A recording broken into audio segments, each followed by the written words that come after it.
Okay, Chair, the meeting's now live. Thank you. Good morning and welcome to the Primary Care Commissioning Committee meeting. I'm Margaret Geary, lay member, and will be chairing the meeting today. We're meeting virtually in response to the limitations placed on governance by the COVID-19 pandemic. Members of the public have been invited to view this meeting via a link available from the NHS Portsmouth Clinical Commissioning Group website.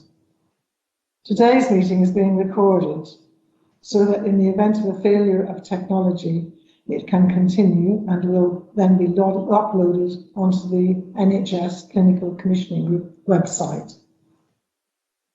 Committee members and attendees are requested to keep their microphones on mute and only to turn these on when they are called to speak. Please use a raised hand to indicate that you wish to speak. Agenda items that require a decision will be confirmed by a raised hand by committee members only. Prior to presenting their agenda item, attendees should state their name and job title and, where possible, turn on their camera.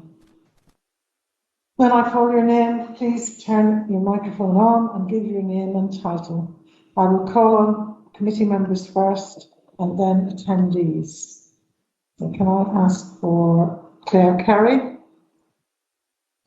Hello, Claire Curry, Consultant Public Health, Portsmouth City Council, deputising today for Helen Atkinson, Director of Public Health. Sylvia Macy? Sylvia Macy, Acting Deputy Director of Primary Care. Julia O'Mara? Julia O'Mara, Registered Nurse for Portsmouth CCG. And Dr. Nick Moore? Hi, I'm Nick Moore. I'm a GP on Portsmouth CCG and Clinical Executive on Portsmouth CCG. Simon Cooper, who's just joined us. Apologies for coming in under the wire. Simon Cooper, Director of Primary Care and Director of Medicines Optimisation at the CCG. And Andrea Edgson? Andrea Edgson, Senior Finance Manager, deputising for Michelle Spanley today. Okay. And in attendance, Roger Batterbury? Hello, I'm Roger Batterbury. I'm the chairperson at Healthwatch Portsmouth. Lisa Harding, is Lisa here? No. Christine Horan? Chris Horan, Primary Care Improvement Manager for Portsmouth CCJ. Justina Jeffs? Good morning, I'm Justina Jeffs, Head of Governance for the CCG. Stephen Rubio? Stephen here? No. And Lisa Stray. Lisa Stay, Executive Assistant for Business Services for minutes purposes. Okay. We are recording, as I've just said, the meeting today. Does anybody object to that? No. People happy with that? Okay, thank you. Can we just deal with, we've had a number of apologies for absence, which will be recorded in the minutes. I wasn't proposing to read them out today. Are there any declarations of interest that need to be declared now? Nick? Yeah, so obviously as a GP working in the city, particularly I think item related to Guildhall Walk and the list redistribution, and possibly also the Sequin report as well. These sort of indirect conflicts of interest. I'm a salary GP, so I wouldn't be directly benefiting from any increased list size, etc. But obviously as a GP working in a nearby practice, I've got a conflict to declare. Okay, that's an indirect conflict. Indirect, yeah. Okay, thank you very much, in which case you are allowed to speak and to participate in the discussion. Shall we look at the minutes of the last meeting then? If we go through them for accuracy. Page 1, page 2, page 3, page 4, and page 5. Can I just take it then that they're accepted as a true record of the meeting? If you're in agreement, no dissent, thank you. There are two actions highlighted in the minutes, both of which are, I think, on the agenda today, so will be dealt with in due course. Can we then move to the risk register? Sylvia, do you have any comments to make on the risk register? Very briefly, there are two amber risks on the risk register: practice viability, which is mitigated by the primary care team's monitoring and practices working in PCNs, and the COVID-19 pressures, which are mitigated by the monitoring and relaxation of some of the contractual requirements, which are constantly under review with the practices. At the last Primary Care Commissioning Committee, there were two risks which were identified as being too low, and it was requested that we looked at those. And following further review, the current impacts of 3, I'm asking if the committee are happy for them to go back up to the original assessment of likelihood of 4, because the likelihood hasn't actually changed. So if the committee are happy, that will be changed for the next meeting. Yeah. Are people happy with that? Are there any other comments on the risk register? No? Nick's got his hand up. Yeah, it's just obviously system pressures are increasing, and this is probably before the minutes were raised, but I think there's been discussions about pressure on particularly the Independent Sector Treatment Centre and its ability to maintain all of the hours. And I think, is that something that we need to probably reflect on here? Because obviously it's part of the wider system. It takes pressure off primary care to a degree, and whether that's something that we need to just bear in mind as well. Yeah, absolutely. It does need to be added, but like you say, it was actually post having done the paper, so we will reflect that in some shape or form. I will also check how that's reflected on the CCG risk register, so we don't double up, but there will be something that reflects the system pressure at the moment added to the risk register for primary care. Yes. People in agreement with that? So that item will be added to the risk register for the next meeting. With some mitigation, obviously. Okay. Can we then move? Is there anything else anybody wants to add or make comment on? No. Okay. We'll move to the primary care finance summary, and Andrea. Thank you. So as you will have noted, the summary at the moment is for the first 6 months of the year, because we've been given our financial envelope for the first 6 months at the moment. So the report details our position at month 3 against a budget of 6 months. We still don't have planning guidance for how months 7 to 12 are going to work, but on national briefings, we've been advised that the process will take place between September and November 2021, and that there is an expectation that there's going to be waste efficiency, I think they're naming it, or something like that, but there will be an expectation of efficiencies that isn't in the first 6 months. So we know the next half of the year is going to be more challenging than this half. But at month 3, we are reporting a forecast outturn of 20.625 million, which is a benefit against the budget of 609,000. And as in previous years, the main reason for this benefit is the amount that we're holding in primary care investments in our contingency, which we'll continue to review with primary care team whilst we confirm all the commitments. We are due to receive our share of the GP COVID Capacity Expansion Fund in our allocations this month. Haven't yet received the final allocations for the month to be able to say that that's happened, but I should be able to confirm that in the next day or two. And then that's only going to be for the first half of the year. Second half of the year is going to be contingent upon that planning process.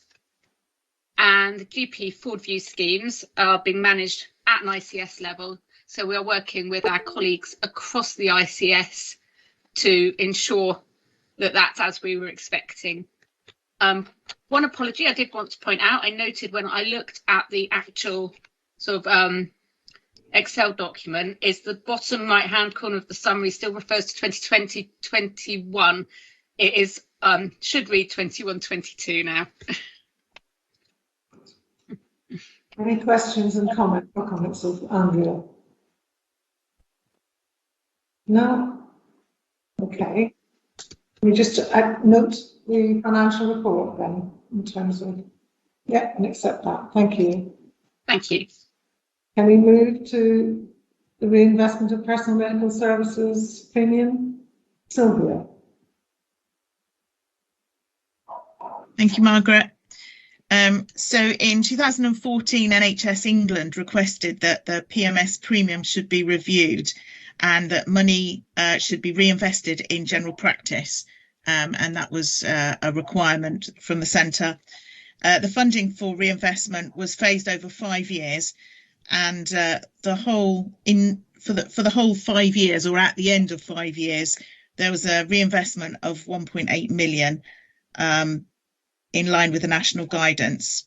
The paper gives the programme and the funding of reinvestment over the last 5 years and the proposed schemes which are currently being progressed. So the committee is really just asked to note the paper, and if there are any questions, I'm happy to look at them. Are there any questions or comments on that? No. Okay. So we're going to move to flu and vaccination programme. Simon.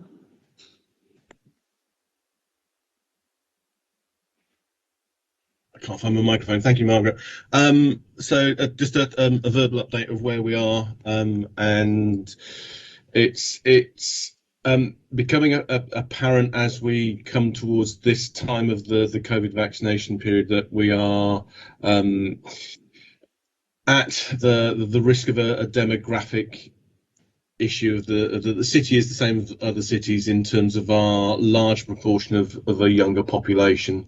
We've had some particular challenges in trying to engage with this population, and we've done some sterling work in terms of making it easier for the younger population within the city to access their COVID vaccinations. So we've moved largely to a walk-in system rather than a booking system, and we're seeing some benefits of that.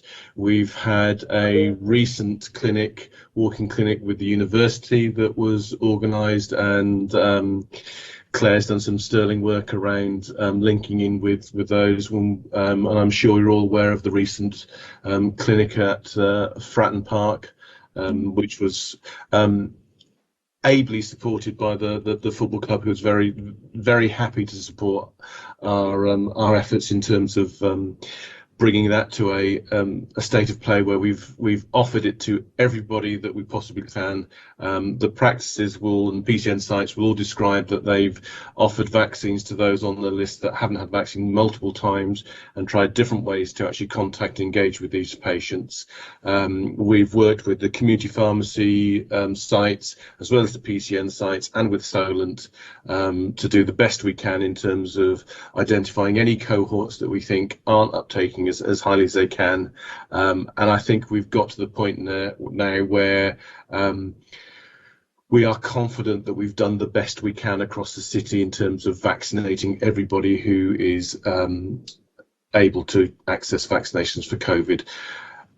We are probably at the state now where we've exhausted everything that's available to us. It's an evergreen offer, so this isn't the case that patients are now unable to get it. That's obviously not the case. This will still be available. There'll still be ways through, but the efforts are starting to move towards what's called phase 3, which is the booster campaign.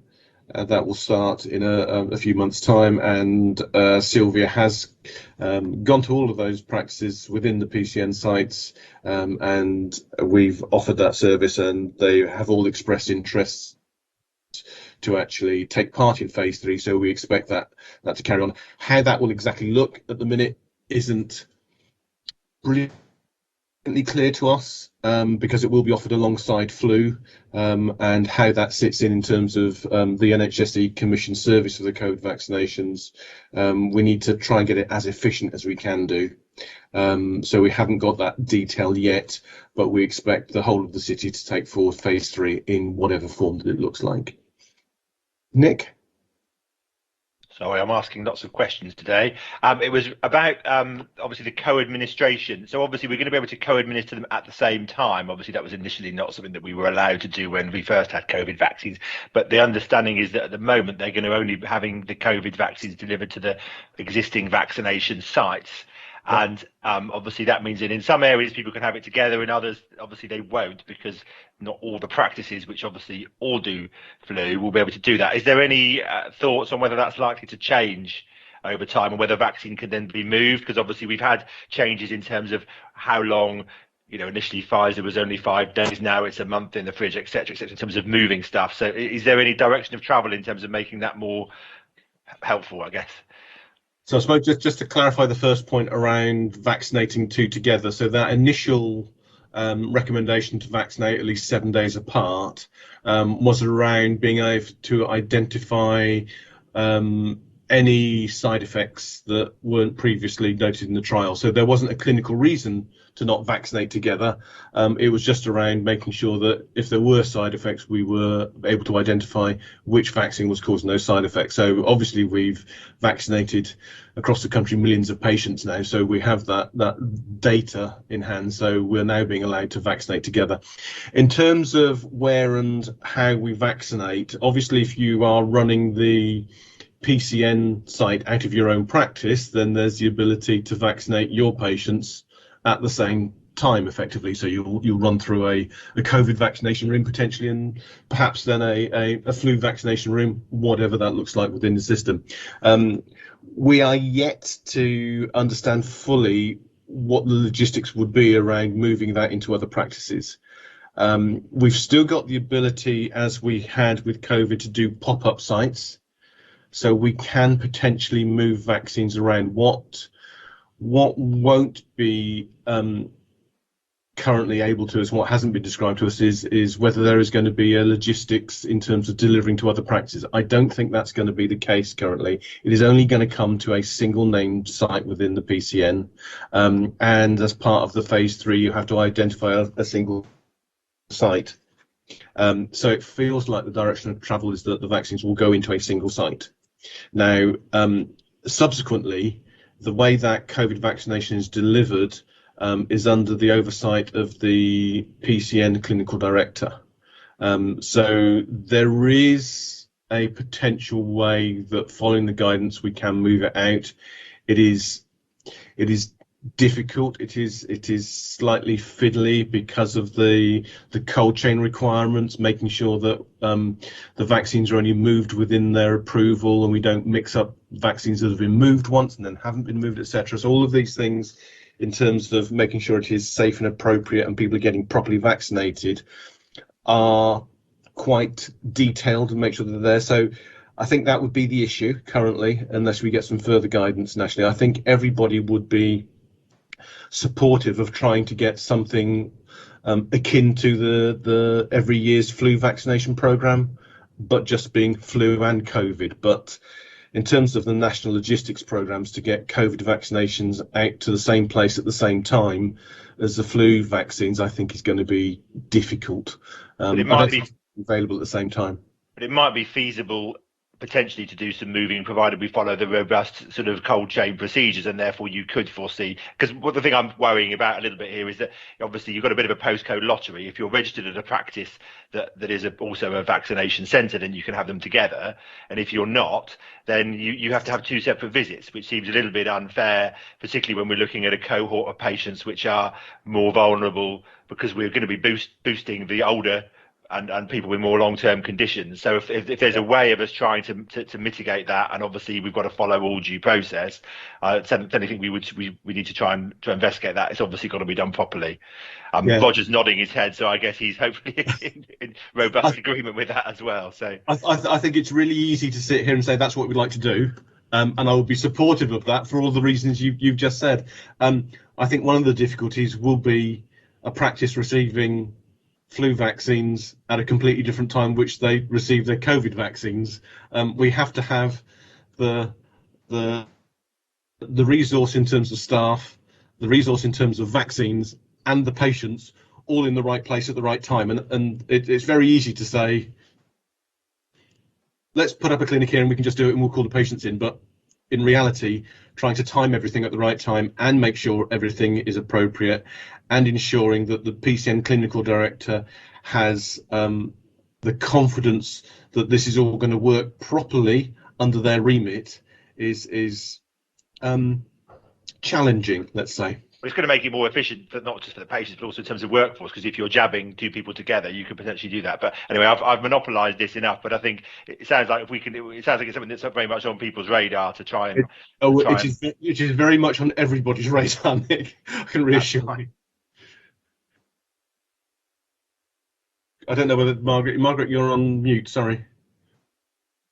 Let's hope we find an answer to it because it sounds important. Claire, you have a question or a comment?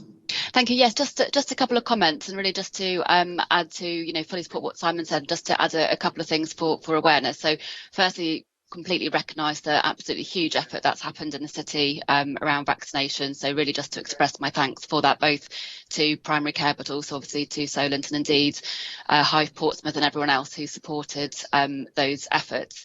Just to reassure in terms of, Simon's comments on uptake in younger age groups, absolutely. We do need to be ensuring we're trying to encourage all of those younger age groups to come forward. What we're seeing in some of our comparator data, if you like, with amongst other local authority areas in the region, is that whilst we're sort of fairly similar, we are marginally above perhaps our most similar areas, so particularly Brighton and Southampton, which is really, really encouraging, and also above other areas in the region too, such as Reading and Slough. So we are doing well when we look at the sort of demographics of our population, but of course there is more to do. Also, just to highlight a couple of bits of work which may be of interest, which are ongoing. So we've just started a local community champions programme. So recruitment to that has started. In fact, we've trained our first cohort of community champions yesterday evening, which is just really fantastic. And we've had some really good expressions of interest from a range of communities across the city coming forward for that. So we're really hoping that will be a really positive addition to the programme to encourage uptake in some of our diverse communities. We've also just completed some local insights work, particularly around young people as well, and we will be using that to inform perhaps a local campaign in August, really drawing on some of those motivating factors to bring young people forward. We know obviously there's been lots of announcements around, for instance, nightclubs requesting vaccination status and things like that. So there's lots of motivating factors which we can draw on. But really importantly, what we heard in the insights was that we are doing lots of the things that came through in that, for instance, walk-ins and so on. So really, really positive efforts. And just to a little bit of sort of wider context around COVID. Of course, rates are currently really high. In the last few days, they have come down slightly, nationally as well as locally. We're not completely sure from a public health point of view that actually that is a true reflection of reducing rates, but perhaps reduced testing, and obviously the football and other things have now finished, which may mean that there's slightly lower mixing or slightly less close contact in that regard. Positivity for testing does still remain high, so just really a sort of note of caution that now is the time to get to obviously take up the offer of both vaccinations and obviously two doses offer maximum protection. So I hope that's just a helpful contribution to the item. Thank you, Claire. That's really helpful. Thank you. Any other comments or questions? I think the only other comment that I would add, Margaret, is that the work that we've done with some of these cohorts of patients that were more hesitant in terms of coming forward and getting their vaccines, I think will have longer term benefits in terms of their confidence in accessing healthcare across the city. And I know one of the very early pop-ups that we did with one of the mosques, we did have some discussions and questions with those patients in terms of, would you be more willing to access healthcare directly from your nominated practice, etc. And it was a significant number were saying yes, it gave them that confidence to actually access through the normal means. So that gave us confidence actually this was the right thing to do.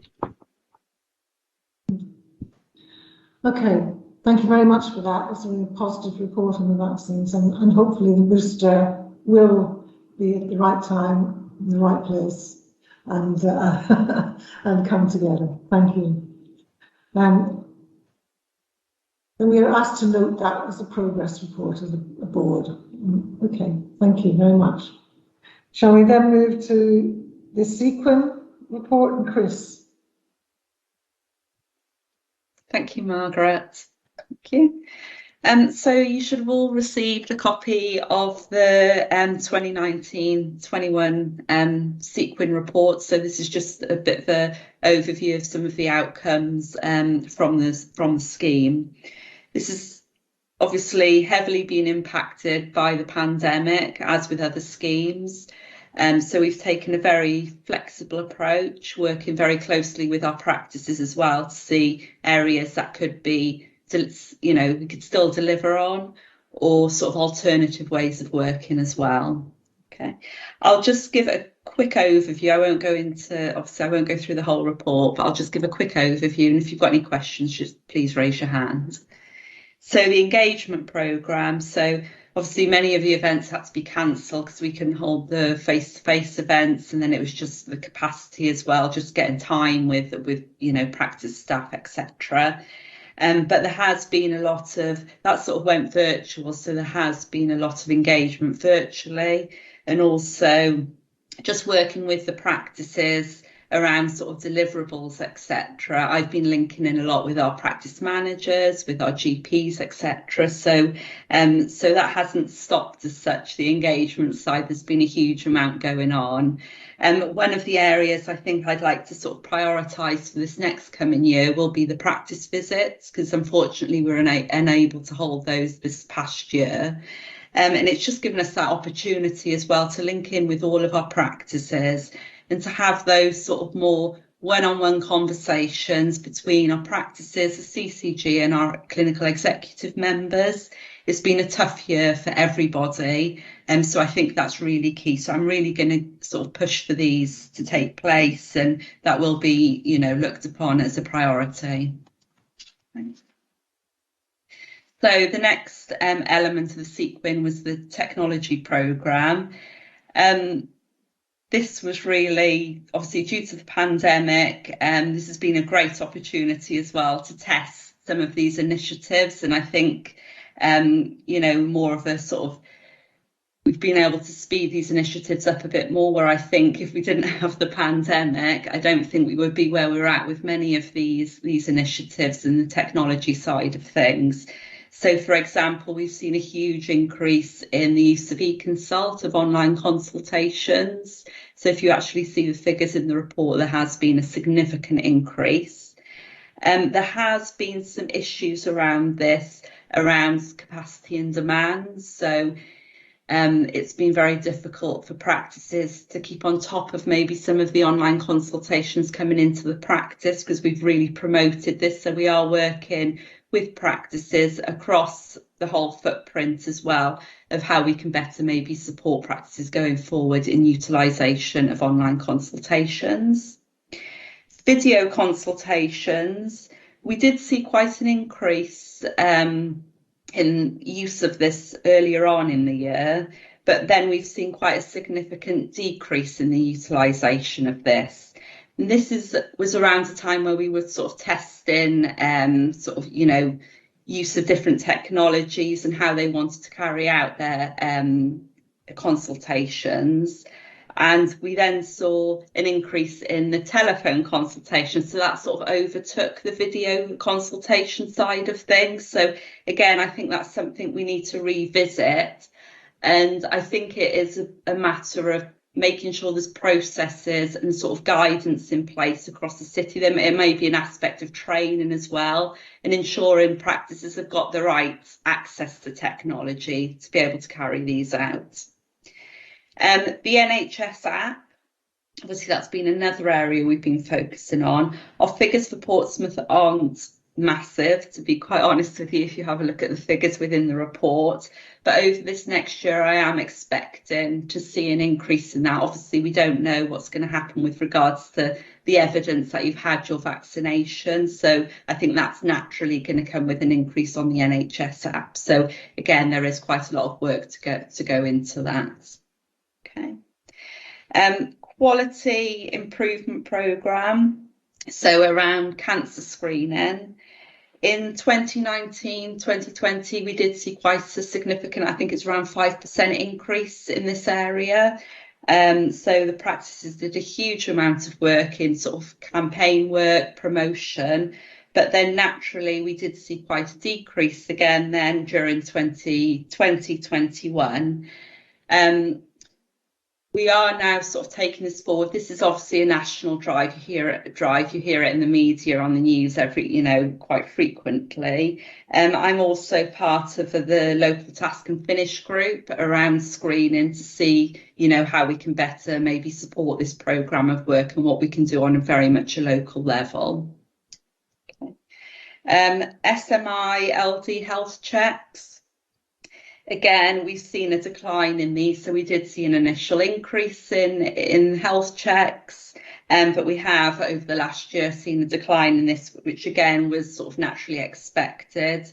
This is very much to do with part of those health checks. You do require a face-to-face appointment with those patients to carry out some of the tests. So this was sort of a natural, we expected this. And again, there's going to be a national drive around this work, and it sits within the QOF as well. So again, we'll be supporting practices to see how we can help increase those figures. Effective and efficient use of resources. So this area of the sequin is very much around the peer reviews. There was also an opportunity to link up with practices around care planning for shielded patients. So we did quite a lot of work earlier on in the year with the practices around audits and to see sort of what that care planning looked like, what those processes were, whether it sort of met the needs as well, the requirements of those care plans. So we did a huge amount of work with practices around that, and we used the peer review element of the scheme to be able to enable us to be able to do that. And then, as you'll be aware, peer reviews 4, 5 and 6, we were unable really to do anything around this because again it was very difficult to get the time of the practices because of the demand, the pressures that they were under. So the COVID element of the sequin was developed, which I think Steve went over with you all previously. So this sort of was in place of those peer reviews, and that funding got transferred to the COVID element. Nick? Yes, I've just got some questions. I can wait till the end. I'm just popping my hand up ready. So I don't know whether you want to carry on and I can come back at the end. It's up to you. Well, do you want me to just quickly finish this off? Yeah, absolutely. I'm just putting my hand up, so I've got a few things. Yeah, no, okay. Roger, do you want to wait till the end, or do you want I'll wait till the end, as I was just following Nick's lead. Okay. And then the patient education and community engagement.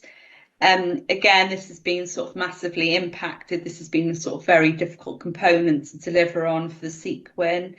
I've been working very closely with our care navigators, linking in with sort of other services we could utilise during this period, ensuring our care navigators were up to date with these services, they were aware of these services. So, so we did do a lot of work with them on this. We did see a slight decline in the signposting numbers for our care navigators, but we've really started to see quite a significant increase in those now. So, and also they've been linking in with our social prescribers. So again, this has been, this has been something we've really promoted during this period, and just the significance and the importance of these roles, I think, has really, really been highlighted during this period.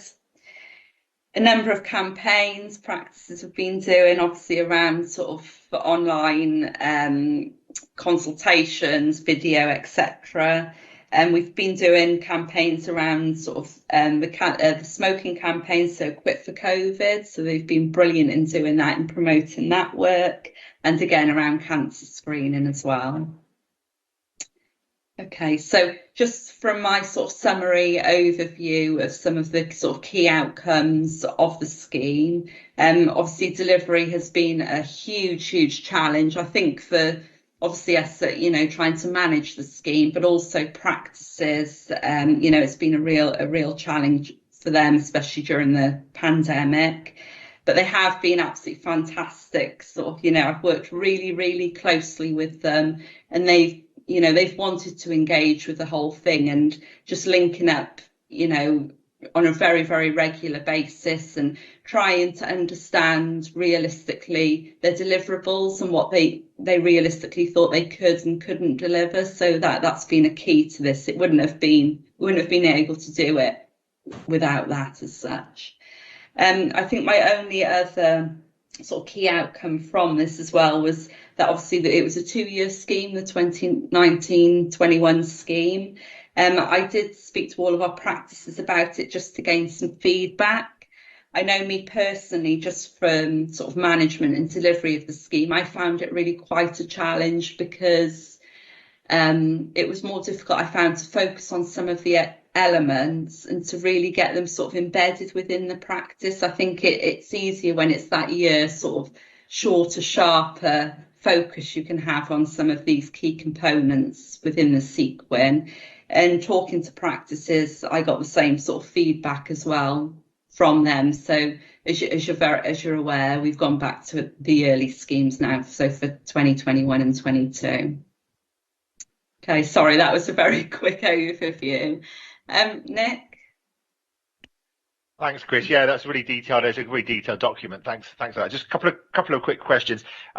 In replacement of you mentioned about technology and remote stuff, and I think we all kind of embrace the use of AccuRx as a means of having video consultations.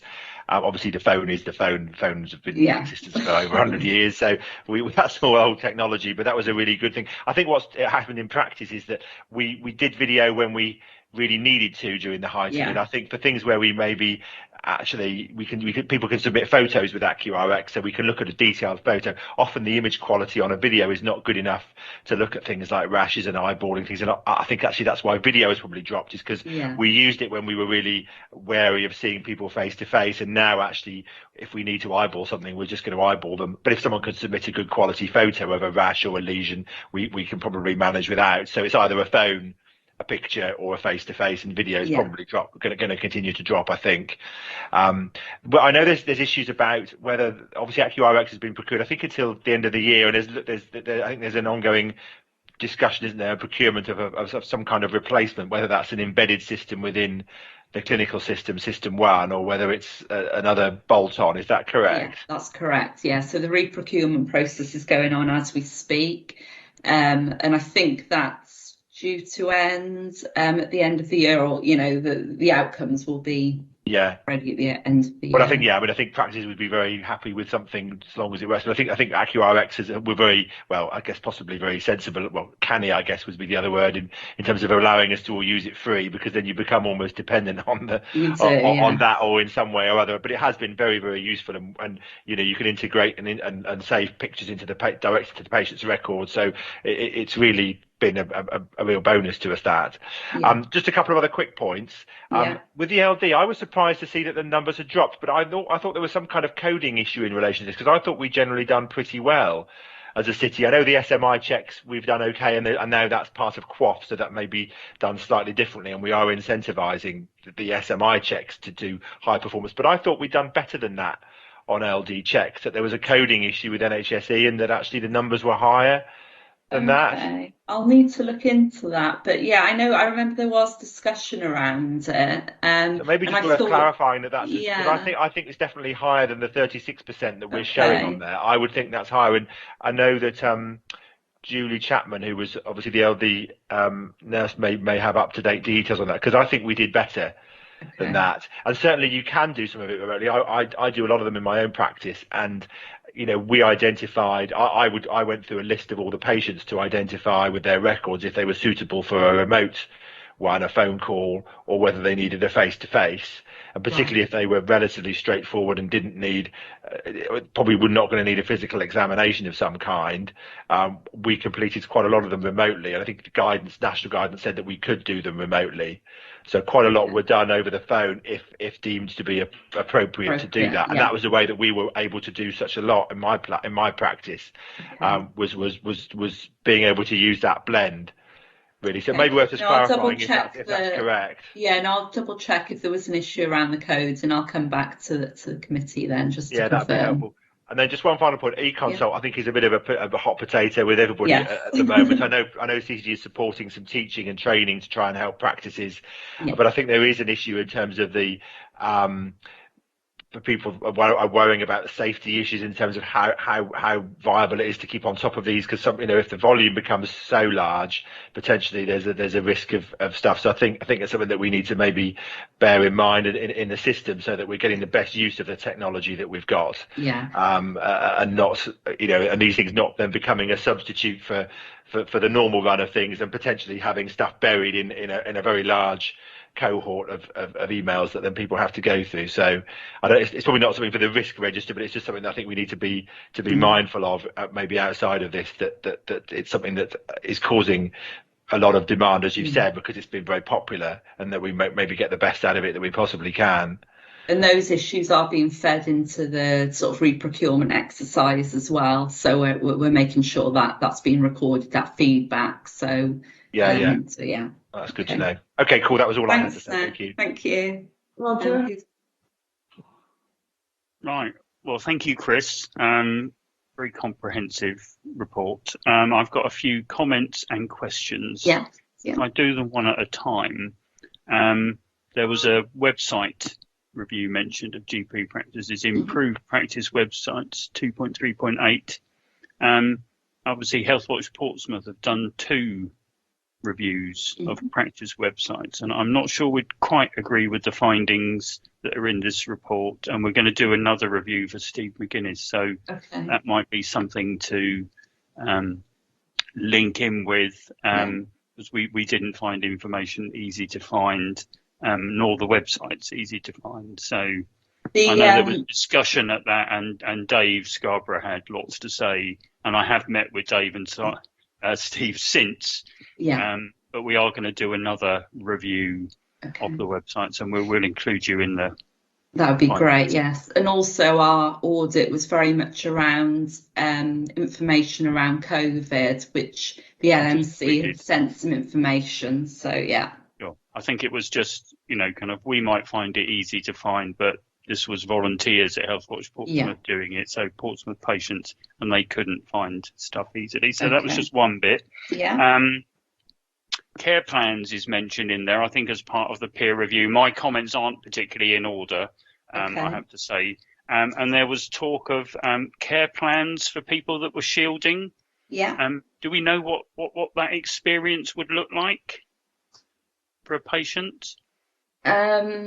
I don't know, Nick, if you can elaborate on this, but they were all had access to care plans specifically for their shielded patients.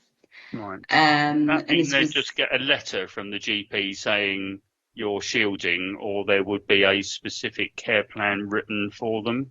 I think that it was a specific care plan written for them, and there was certain sort of criteria, as it were, to make sure these sort of checks, etc., were in place, and processes were in place.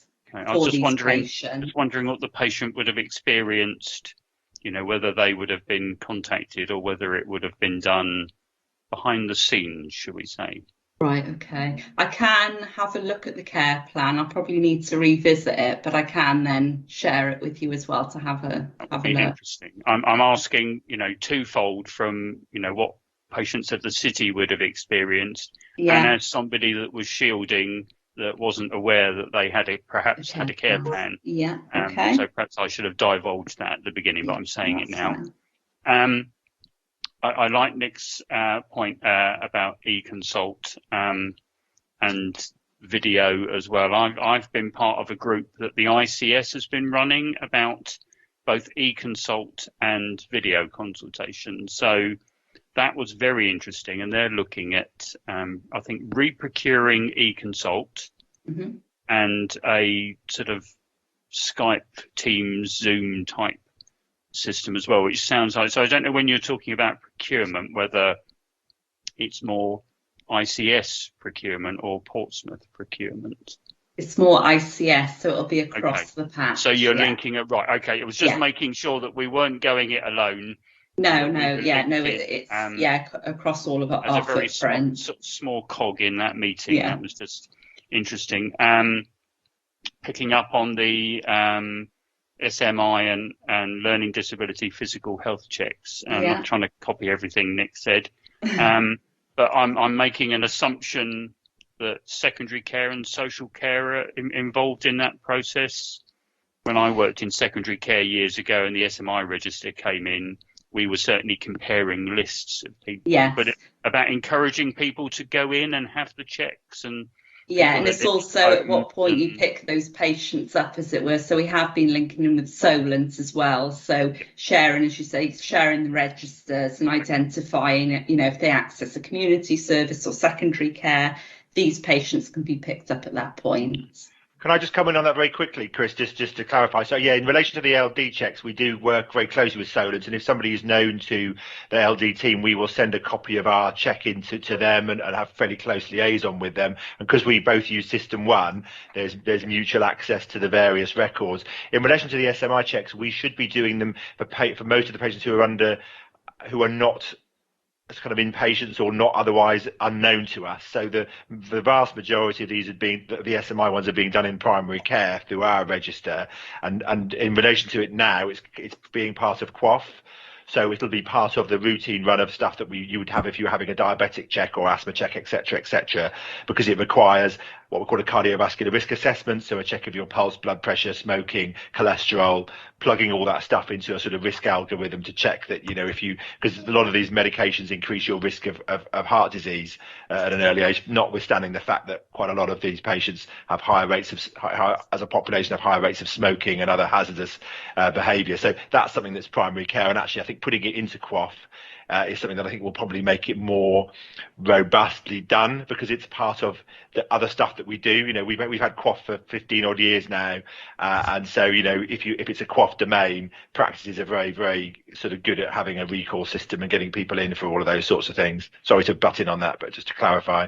That was helpful. I remember those days well, working in secondary care. I'm assuming also that there's a physical health nurse working in mental health secondary care for Solent. That would be a good link as well.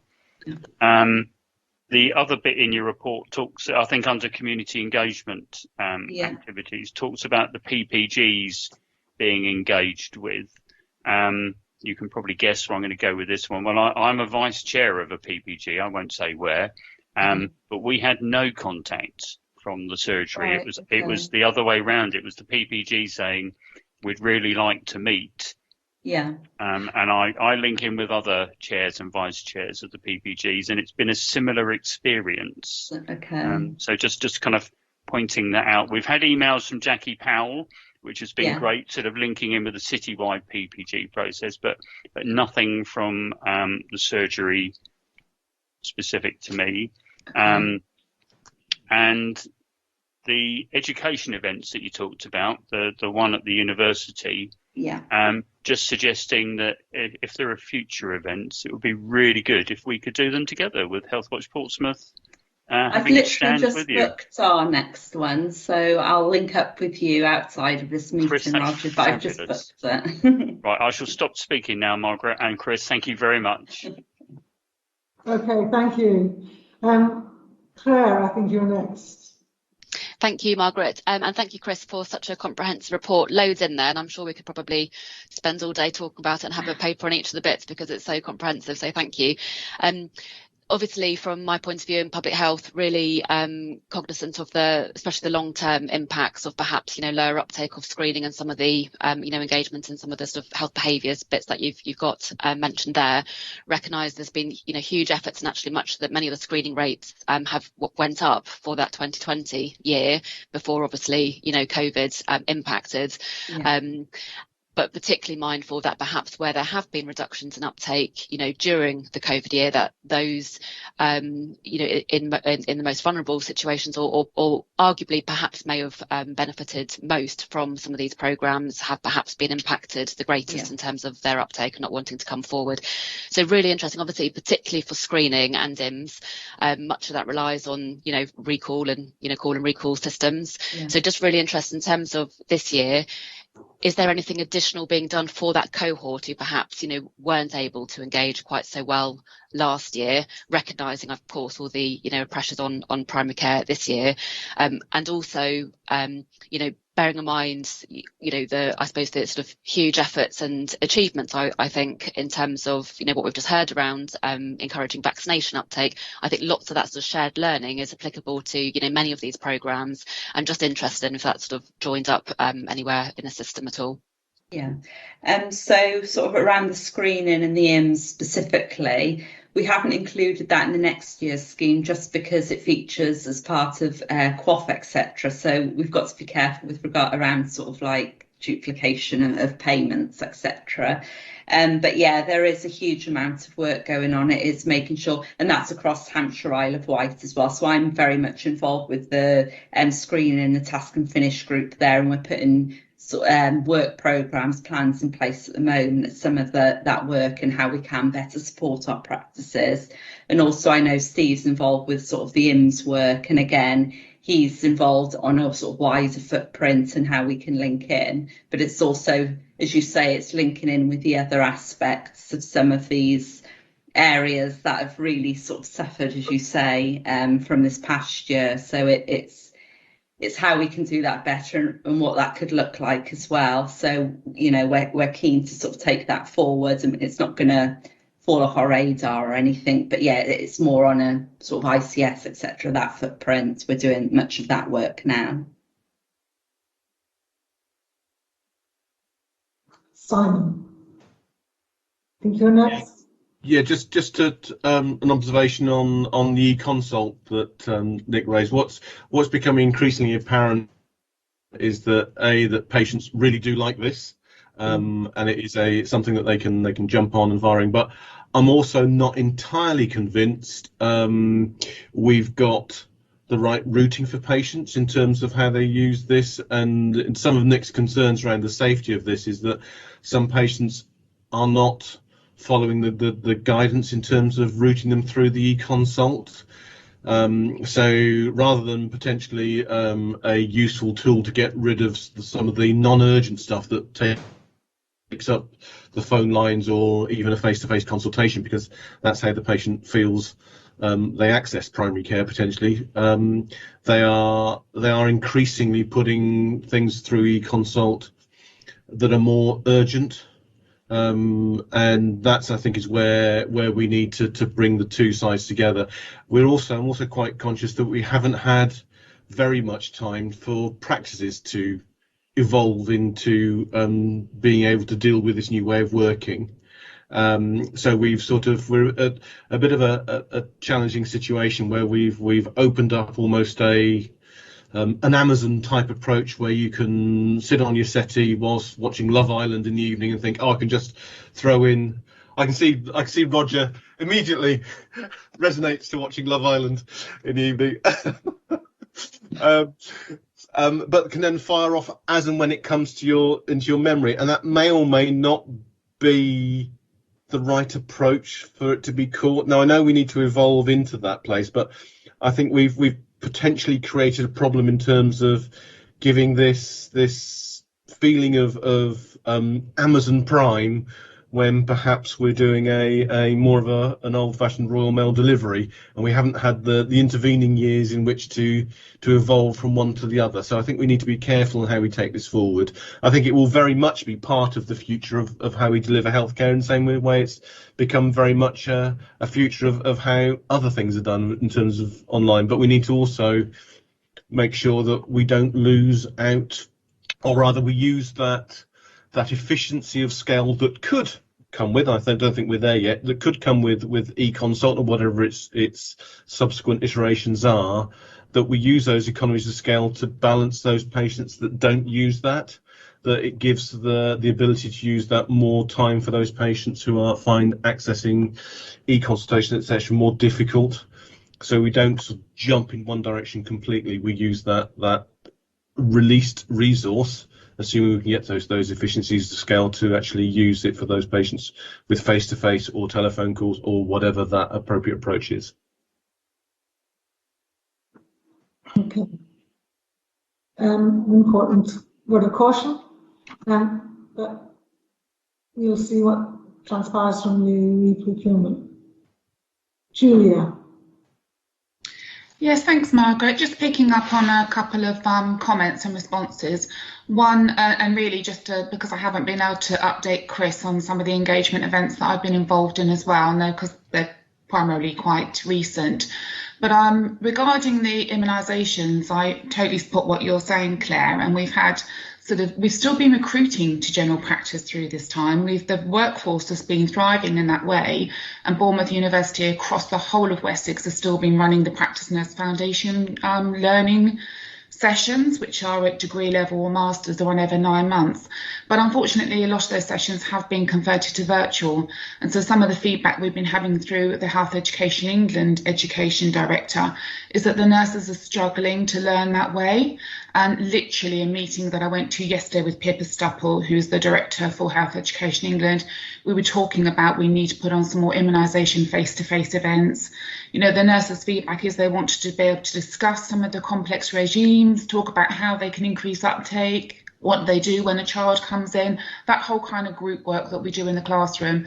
So we have been reinstating the face-to-face education, and certainly Pippa Stupple will be putting on another immunisation event for nurses that have actually given feedback to say that they feel they haven't actually learned at the same competency and capability as they would have been able to before. So that's looking at that. With regard to the engagement events, Chris, there's a couple of areas that I've been working with the nurses. Again, they want face-to-face. We've recently had a fantastic engagement event looking at the reinstatement of spirometry, recognising that nurses need to be learning, refreshing their competency in this skill, because that's been something that hasn't been running for over a year. So we've had a fantastic event, and that was cross CCG, working with Fareham and Gosport as well, and inviting sort of nurse practitioners and capable nurses and healthcare assistants that are competent and capable in spirometry to come to that event. It was a 3-hour event, face-to-face, really well run, and to look at all the complex challenges within restarting spirometry, recognising clearly that patients with COPD need to have this diagnostic test. Also, I'm running a Nurse Leads Forum next week, looking at flu, COVID, all things that Simon's been talking about, how they can practically work with that within their practices. Been doing lots of HTA forums. And just the final point really, which was on the care planning. So just to say that I don't know formally how the care planning works, but working with the nurses and working, one good example is working with the lead nurse in our CCG around leg ulcers. So she's been working closely with the nurses both virtually and also developing care plans for that initial time when patients were needing to manage their care, the wounds at home, but working at how they can safely come into the practice and just kind of looking at their care plans around long-term conditions. So I don't know the formal process for it, but I know that from the nurses themselves, they are working at reinventing those care plans to help support the patient through the times when they haven't been able to access all the services. So hopefully that helps. Sorry, my voice is going a bit.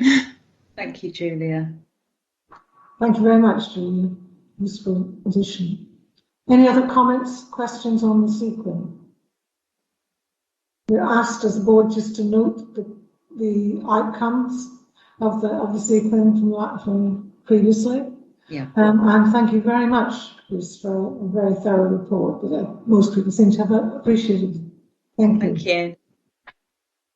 Okay, can we then move to the next item on the agenda, which is terms of reference? Justina. Thank you, Margaret. Yes, the committee are asked to approve the revised terms of reference. This is in line with a couple of things, really. One is good governance, because we haven't looked at them for a little while, but also as a result of a recommendation made by PricewaterhouseCoopers when they did a governance review for us earlier on in the year. So I just wanted to draw your attention to the cover sheet because that sort of explains the differences that have been made. As we've indicated today, we do have some deputies here. So in terms of quoracy, we're happy to accept deputies as long as obviously you as the chair are made aware of this. So just to let you know, this did go to our governing board, our recent meeting of the governing board to note, because as you're aware, the governing board are not able to approve these terms of reference. That's for us to do here. So I'm basically asking the committee if they would approve these in light of the fact that things will change, we know, over the coming months. I am working with my colleagues across Hampshire in terms of how we take all of these forward, but in order to keep us legal and decent, I think the words are, then I'm just asking if the committee are happy to accept these until certainly the 31st of March next year. Okay, so we're being asked to approve these new terms of reference. Nick, you have a question, comment? Yeah, I'm obviously agreement with approving them. I just wanted to clarify, when do we know what we will then have after April? Because obviously in an ICS, will we have the ICS will be responsible for commissioning primary care, and will we have an ICS wide or a place-based commissioning committee, or do we yet not know? We don't know. Okay, that's fine. I suspect, I mean, at the moment, as you're probably aware from the discussions in the governing board and elsewhere, we're looking at our current provision of or decision making around commissioning, not just with primary care, but within all of our business cases jointly with PCC. But as you're aware, our delegation in both of those areas is significantly different. So we're working through what that means for us at place at the moment.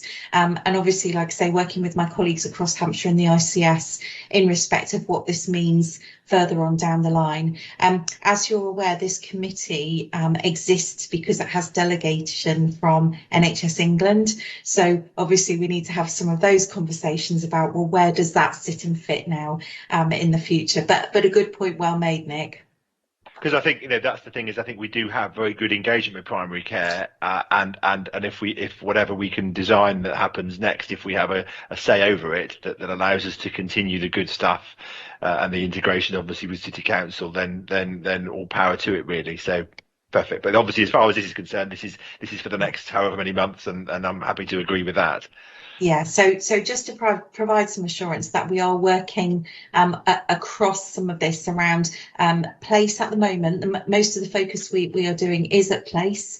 Obviously, that's partly because the bill hasn't completed its journey through Parliament yet, and this is the stuff we're already doing. So we know the work that we've got, the priorities and programmes.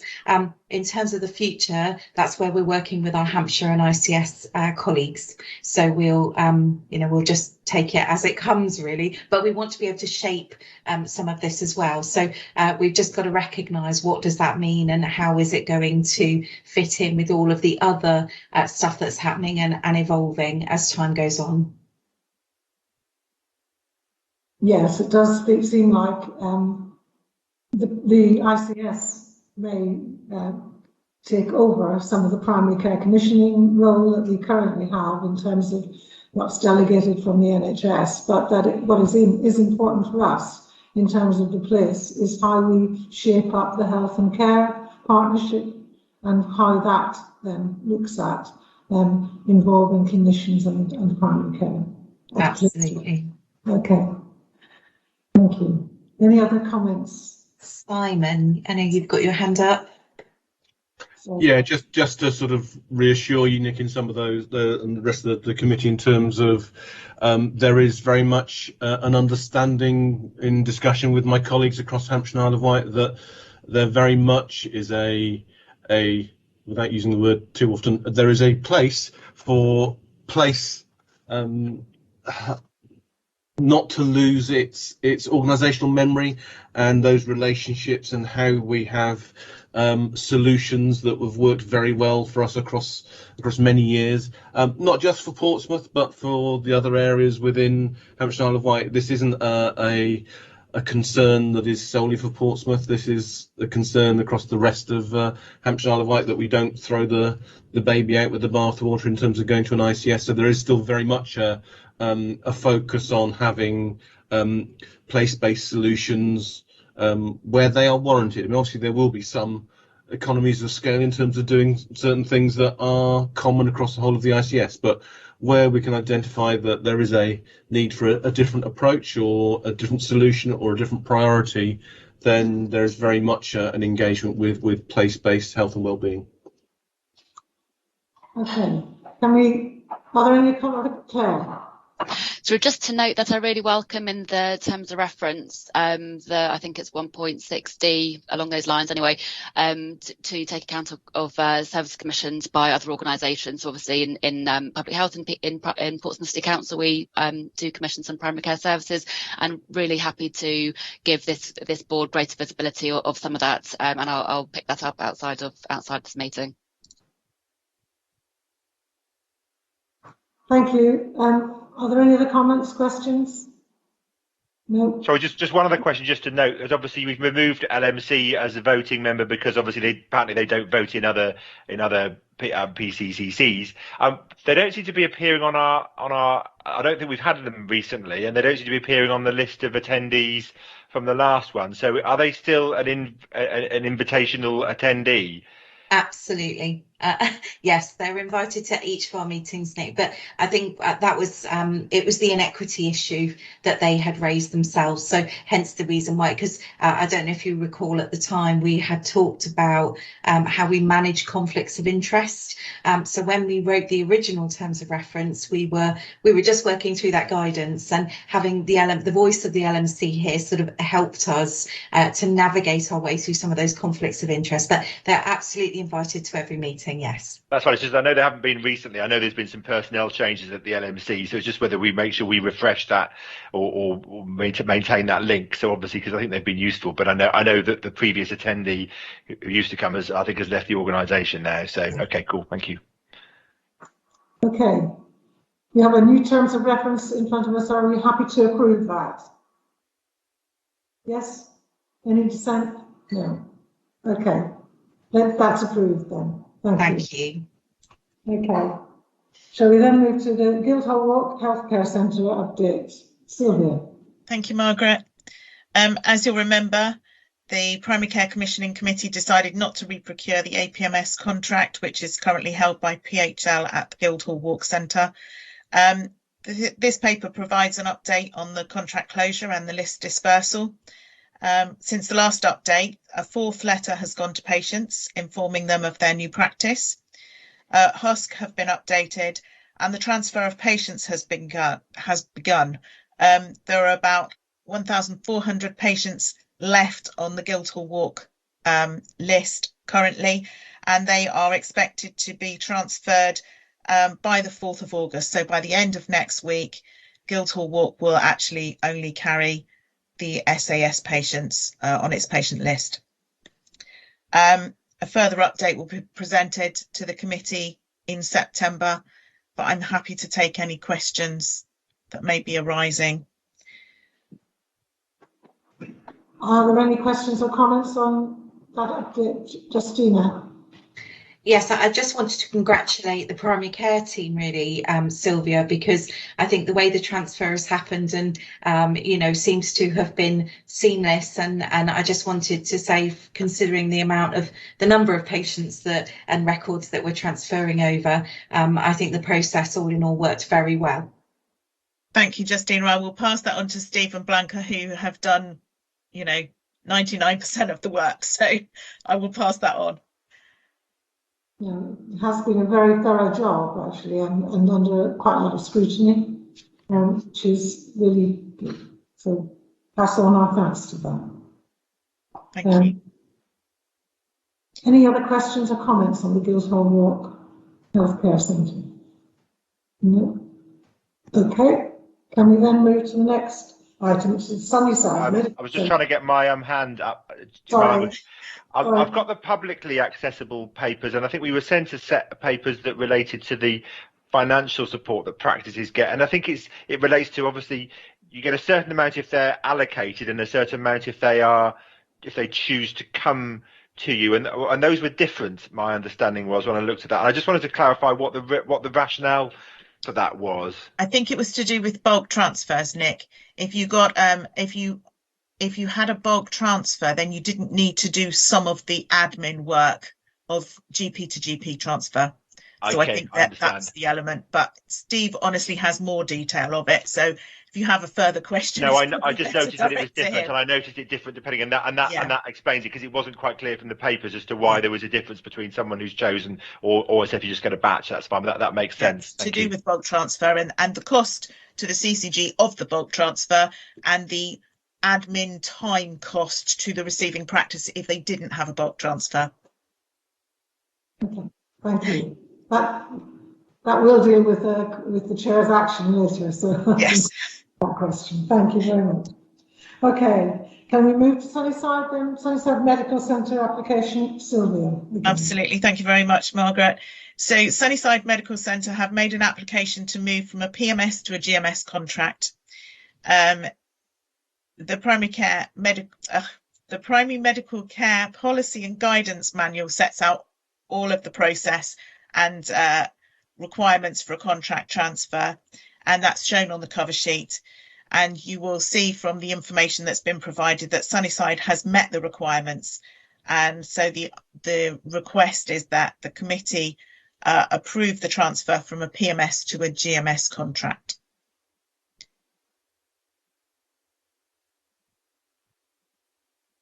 Sorry, I'm not sure we have much authority to do other than... No, I think we just need to assure ourselves that they've done what's required, and they have. But equally, we do need the agreement approval of the committee. Claire. Sorry, just once if you could describe any impact that you think there may be on patients with regards to that. I honestly don't think there will be any impact at all. It's just a different style of contract. We've already taken out any of the premium, which was the difference with the PMS contract. There really should be no difference to patients. That it's literally just a contractual change from one type to another. Any other questions or comments on what's proposed? Yeah, I was just going to say to answer Claire, I mean, the PMS used to be a different contract and you could bolt on other bits and pieces to it.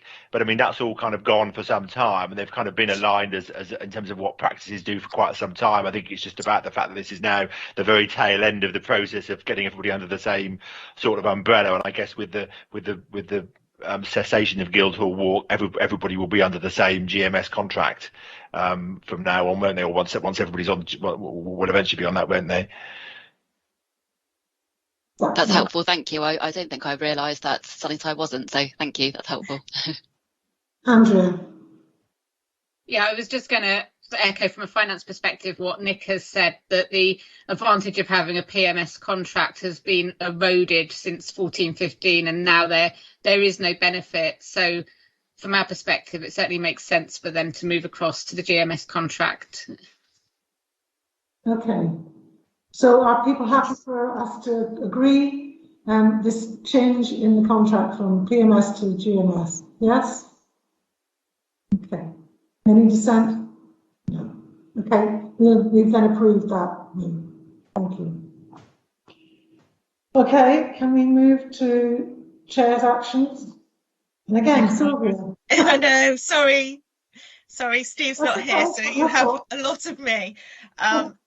Thank you, Margaret. So the Chair's actions, there are two that took place in June. The first was a paper to support the practices accepting patients from the Guildhall Walk, as Nick's already alluded to.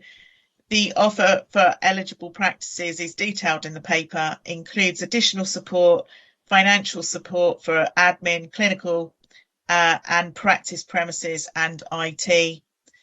The potential or the maximum financial support will total 102,000, which the finance team have confirmed is affordable within the primary care contingency funding.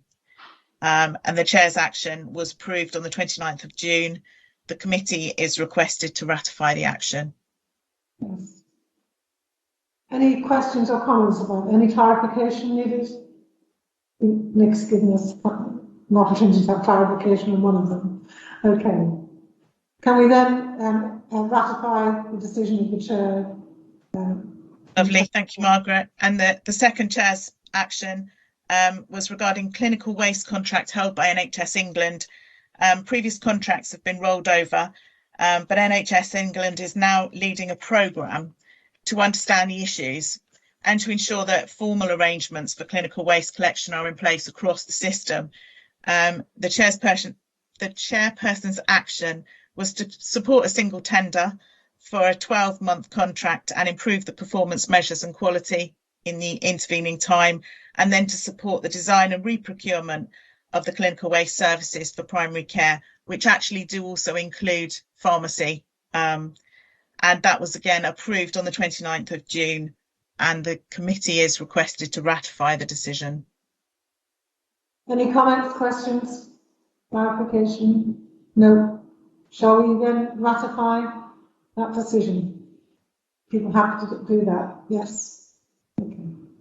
Thank you. Thank you very much. Right. Unless there's any other business, and don't think there is. So Simon, do you have one? Can I just say, from a personal point of view, I've been pulled left, right and centre recently in terms of the system and doing various jobs, and as some of the committee know, I'm seconded to NHS England 2 days a week. So the fact that things like Guildhall Walk and the running of this committee and Chair's action, etc., have run so smoothly are down to Steve and Sylvia stepping up and supporting me completely ably and seamlessly, supporting everything that's gone under. So just to note my thanks from both of them for actually maintaining a steady ship whilst I'm off gallivanting around. I say gallivanting around, I'm still sat at the same seat, virtually gallivanting around the country, talking about prescribing data to various people. If I could just echo that, Simon, because I think there's been lots of changes in the primary care team recently, which I think has presented a challenge to the CCG, and actually keeping all that show on the low with some quite complex issues going on all over the place, I think has been difficult and challenging, and has been done extremely well. So from a clinician in the city as well as someone on the CCG, I think everyone is doing a great job with that at the moment, and we're also moving towards a period of uncertainty in terms of what the organisation is going to look like in another 6 or 8 months' time. So yeah, thank you very much. We will pass that on to the team. And just to echo that, it has been an extremely difficult and challenging period, hasn't it? We're all concerned, including GP practices. So we kind of just need to really appreciate all the efforts that everybody's made to keep this afloat. Thank you for that. The next meeting is on the 30th of September at 9:30. So we'll see you then. Thank you. Okay. Thank you. Thanks, Margaret. Bye-bye. Can we close the meeting, Lisa? Yes, I'll just go and stop the live stream. You'll be audible for a couple of minutes. I'll just let you know. Okay.